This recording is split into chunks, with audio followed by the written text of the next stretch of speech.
यहाँहरू सम्पूर्णलाई जय जय श्री राधे।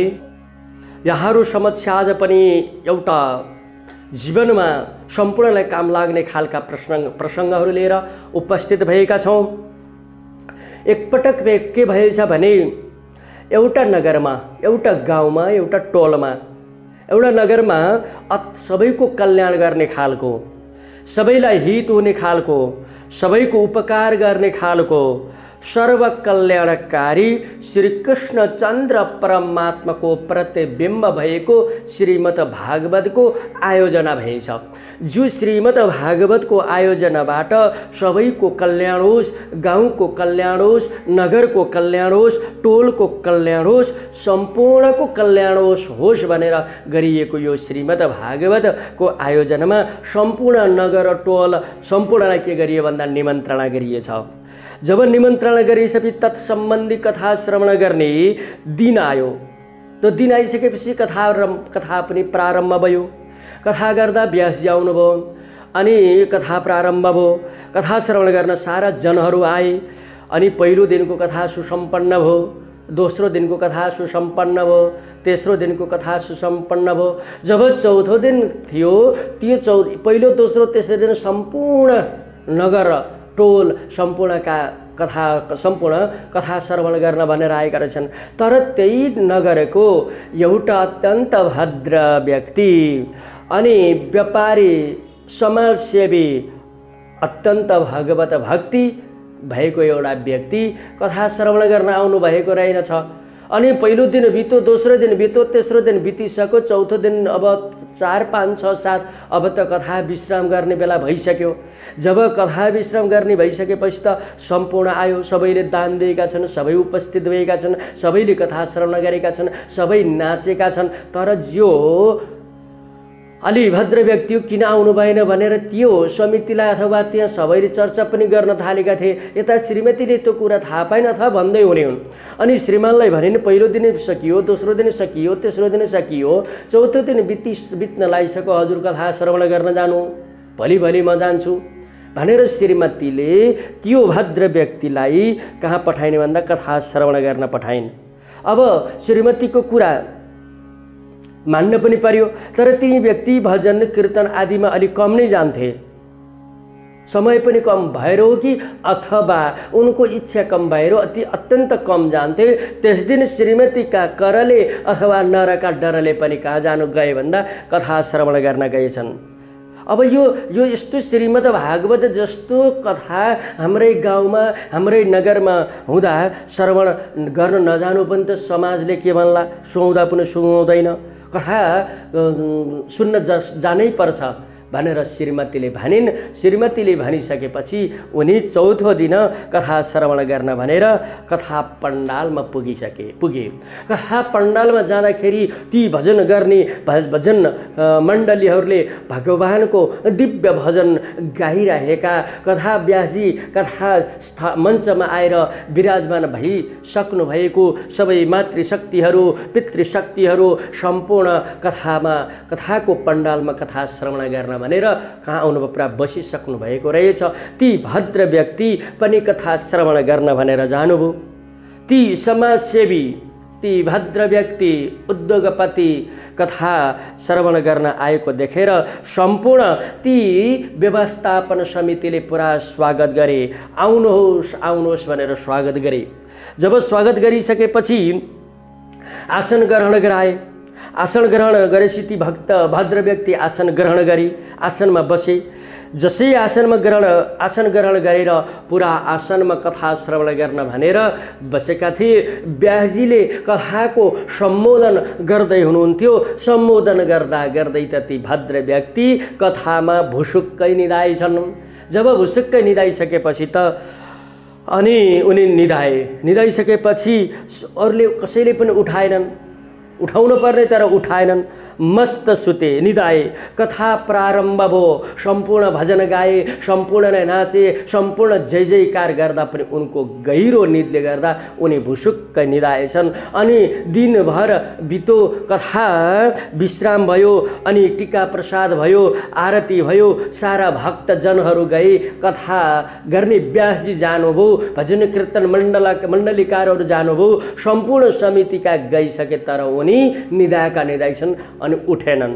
एउटा केवल टेन्टवाला रहेछ अब यी व्यक्ति उठलान् र मैले यो लाइट बन्द गर्दछु यो दरीवरी मैले पट्याएर कुर्सी राखेर म अब जानु पर्ला भनेर कति बेला उठलान् भनेर ठुलो ठुलो हेर्छ तर ती निदाएका व्यक्ति उठ्दैनन् मस्त सुतेका छन्। जसै म साँझ पर्न थालिसक्यो बडा टेन्टवाललाई त आश्चर्य परे बडा कष्ट भयो आत्तिन थाली साँझ पर्न थालिसक्यो व्यासजी जानुभयो सम्पूर्ण भक्तहरू गई म पनि जाम्ला भनेको यिनी उठ्लान् र टेन्ट यो दरी उठाएर ओरेर व्यवस्था मिलाएर म पनि जाम्ला भनेको उठ्दैन रे साँझ पर्न थालिसक्यो। त्यो टेन्टवाला गएर निदाएको व्यक्तिलाई अनि झकझकेका छन् उठ्नुहोस् जानुहोस् भनेछन्। झसङ्ग बिउजे यताउति पर्लाक पुर्लुक हेर्न थाले तर कोही पनि छैनन्। म निदाकमा आएको बेलामा मातृशक्ति थिए पितृशक्ति थिए सम्पूर्ण थिए व्यासजी हुनुहुन्थ्यो भजन मण्डली कीर्तनकारहरू हुनुहुन्थ्यो तर अहिले त कोही पनि छैनन्। साँझ पर्न थालिसकेको पर्लक र पुर्लुक हेरे अनि त्यो टेन्टवाले जानुहोस् भन्यो। त्यो सुतेको व्यक्तिले उठेर पर्लक पुर्लुक हेरेर अनि कथा सकियो अरू खै त भनेर सोधे बल्ल अनि टेन्टवाला भन्दछ अरू त प्रभु सम्पूर्ण गइसके कथा सकियो सारा भक्तजनहरू जानुभयो हजुर पनि जानुहोस् भनेर भन्यो टेन्टवालाले। अनि ती भद्र व्यक्ति भन्दछन् आज कथामा बडा आनन्द आयो भनेर भनेछन्। अनि बडा कथामा आनन्द आयो है भनेर अनि घरतिर लागेछन्। जसै घर पुगिसकेपछि श्रीमतीले सोध्नु पनि पर्यो बिहान 11 बजे गएका श्रीमान कथा श्रवण गर्नुभयो यसो साँझ परिसक्यो अनि कथा श्रवण गर्नु भन्दा श्रवण गरे बडा आनन्द आयो दिव्य छ भने कथामा। अनि श्रीमतीले सोधिन् कथामा कति मातृशक्ति आएका थिए कति पिताजीहरू आउनुभएको थियो भन्दा पुरा मातृशक्ति त धेरै हुने नै भए बाबाहरू पनि आउनुभएको दिव्य रहेछ कथा व्यासजी दिव्य हुनुहुरहेछ दिव्य दिव्य कथा गर्नुभएको रहेछ बडा आनन्द आयो प्यारी भनेर श्रीमतीलाई सुनाए। जसै श्रीमतीलाई सुनाइसकेपछि श्रीमती भन्दैछिन् अनि प्रभु हजुरले कथा आज पुरा दिनभर सुन्नुभयो श्रीमान सत्य काममा लागेको श्रीमान समाज सेवामा लागेको श्रीमानले अर्काको उपकार गरेको त्यो श्रीमतीलाई बडा सन्तुष्ट हुन्छ। श्रीमान धर्म कर्ममा लाग्यो भने श्रीमती बडा आनन्द हुन्छन्। उनी आफ्ना पतिको सम्पूर्ण कार्य व्यस्तता कार्यलाई एकपट्टि राखेर धर्ममा लागेको भगवानको गुणानुवाद भएका चर्चा परिचर्चा श्रवण दिनभरि गरेको त्यो सुनेर बडा आनन्द आयो बडा गदगद भइन्। अनि हे प्रभु हजुरले आज कथा श्रवण त गर्नुभयो के को प्रसङ्ग रहेछ भनेर सोधिन्।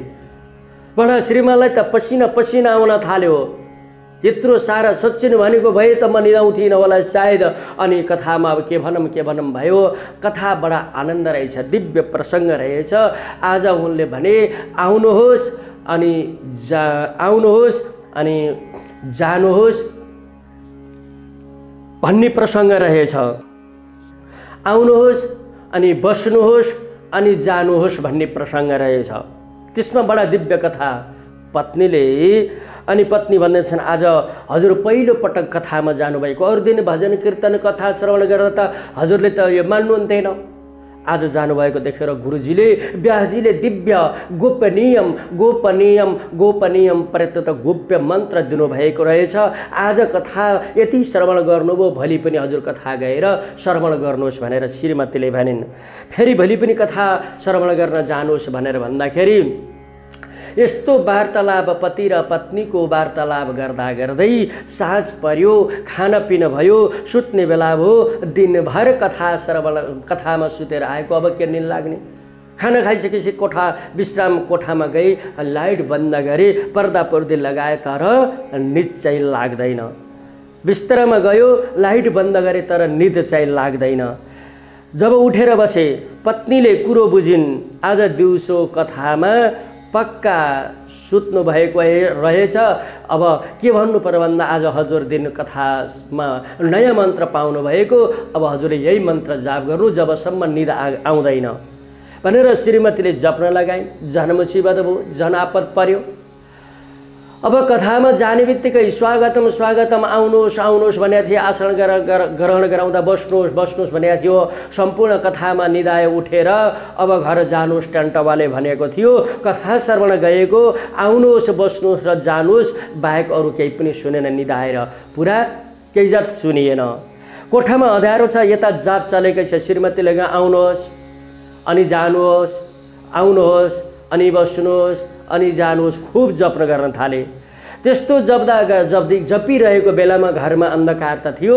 त्यो चोर त्यसै दिन त्यही घरमा चोरी गर्न आउन परेको के। कोठाबाट उनले त्यो सुस्त जपिराखेका छन्। चोर त्यही घरमा चोरी गर्न भनेर आएको त जसै चोर भित्र प्रवेश गरेको थियो त आउनुहोस् आउनुहोस् भनेर त्यस्तो आवाज आयो। यो घरमा सुतेका रहेनछन्, मलाई पक्का चिने, अब मलाई पक्रिने भयो भनेर त्यो चोर पछि पछि हट्न थाल्यो। बस्नुहोस् बस्नुहोस् भन्ने शब्द फेरि ती भद्र व्यक्तिले निकाले। पक्का पनि अब चिने मलाई, यो चिनिसकेपछि अब मलाई भोलिका दिन पक्रिनेछन्, यो समाजमा म बस्ने लायकको बन्ने छैन भनेर त्यो चोरले सोचेछ। अनि भोलि बिहान पक्रिन्छ, गाउँमा बेइज्जत हुने भयो, म अब गाउँमा बस्ने लायकको बन्ने भएन भनेर गइसकेको चोर फेरि फर्केर त्यही भद्र व्यक्तिको चरणमा गोडामा पैरमा आएर अनि प्रार्थना गर्न थाल्यो। अनि त्यो चोरले अन्त चोरेर ल्याएको 2-4 हजार जति थियो त्यही ट्याक्क चरणमा खुट्टामा हातमा राउदेर एकदम गोडा समातो। मलाई बचाउनुहोस्, मलाई नमस्कार, हजुरलाई मैले नमस्कार गर्छु, मलाई बचाउनुहोस्, क्षमा दिनुहोस् भनेर पुरा चरण दबाउँछ है। त्यो भद्र व्यक्ति अत्यन्त आश्चर्यमा परे। होइन मन्त्र यति चाँडो सिद्ध भयो कि के भयो भनेर सोध्छन्। यसो चोरलाई हेरेको त चिनेको छैन। तिमी को हौ भनेर सोधे। फेरि हजुरले मजाक नगर्नुहोस्, हजुरले मलाई जसरी पनि बचाउनुहोस्, मैले अन्जानमा गरेको हो केही गरेको होइन भनेर पुरा क्षमा माग्दछ। बरु अरू हजुरले पैसा चाहिदिन्छु न, अरू 2-4 हजार 2-4 सय कति थियो त्यहाँ हातमा दिएर मलाई जे भए पनि बचाउनुहोस् भनेर चोर त्यहाँबाट गयो। अनि भाताभरि पुरा पैसै पैसा भयो। श्रीमतीलाई उठाए, प्यारी तिमी उठ, तिमीले भने गुरुले दिएको मन्त्र तिमीले भनेको मान्दा त मन्त्र यति चाँडै सिद्ध भयो, हेर पैसै पैसा भयो भनेर श्रीमतीलाई उठाए। आएर हेर्दा त बुढाका पुरा हातमा पैसै पैसा छ। बुढीले कुरो बजिन पक्का पनि यो बुढा निदाएको रहेछ भन्ने बुझिसकेकी थिइन्। अनि यता क्षमा दिनुहोस् भनेर चोर पनि भागिसक्यो। अनि पत्नीलाई बोलाए, गुरुले दिएको मन्त्र चाँडै सिद्ध भयो यस्तो भनेर पत्नीलाई सुनाए। पत्नीले कुरो बुझेन र अनि भन्दछन्, हे प्राणनाथ, मन्त्र र कथाको शक्ति हो यो। मननाथ त्रायति इति मन्त्र, मन्त्रको त्यति शक्ति हुन्छ, जति चिन्तन गर्न सकिन्छ त्यति शक्ति प्राप्ति हुन्छ मन्त्रमा। भगवानको चर्चा परिचर्चा गुणानुवाद भएको भगवानको लीलामा महापुरुषको मुखार बिन्द भएको बाणीमा पनि त्यति शक्ति हुन्छ। प्रभु हजुरले असली कथाबाट झुटो शब्द लिएर आउँदा त असली चोर पक्रिने भयो भने, असली चोर शरणमा आयो भने, हजुर जुन दिन कथाबाट असली शब्द लिएर आउँदाको दिन यो हजुर भित्र भएको, हामी भित्र भएको के छ त भन्दा काम क्रोध लोभ मोह मद मात्सर्य यो सम्पूर्ण के छ सबै लुप्त भएर जान्छन् र यो सूक्ष्म यो पवित्र आत्मा कहाँ जान्छ भन्दा परमपिता परमात्माको चरण र बिन्दमा सदा सदाको लागि जान्छ।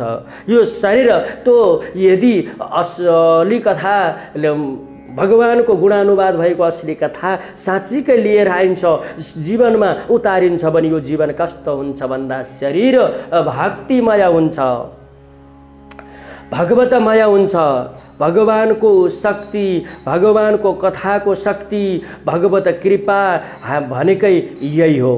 यदि कसैले सत्कर्म गर्यो भने, सद्धर्म गर्यो भने उसको शक्तिको प्रभावबाट अरूलाई, उसका आफन्तलाई, उसँग जसले सम्बन्ध राख्छ त्यस तिनीवालालाई पनि के हुन्छ त भन्दा कल्याणै कल्याण हुन्छ। सद्बुद्धि आउँछ, सद्विचार आउँछ, सद्ज्ञान आउँछ, सद्भक्ति आउँछ।